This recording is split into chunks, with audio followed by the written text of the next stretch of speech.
Ha fatto anche la battuta sulla Spilletta, che ha avuto un successo mondiale, e quella del Capodanno, dicendo che si potrebbe mettere gli Swarovski. Qui siamo a Venezia, semmai le murrine, non ci siamo proprio, dottoressa Venezia. È una risposta per le rime, quella dei sindacati, dopo le dure affermazioni di Beatrice Venezzi sulla polemica che la riguarda.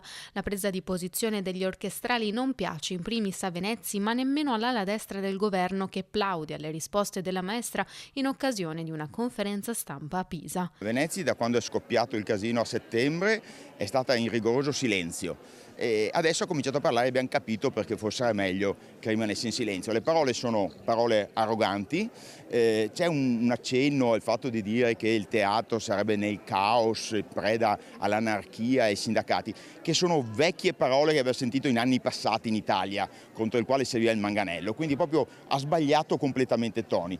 Non si sbilancia invece l'RSU del teatro, che sceglie di adottare una linea pacata, convinto che mantenere il decoro e l'eleganza nei toni e nei modi sia la strada giusta per avere finalmente un confronto. L'RSU ha deciso di non commentare quanto dichiarato dalla maestra Venezzi, in quanto non ci sembra volto a trovare una soluzione alla questione.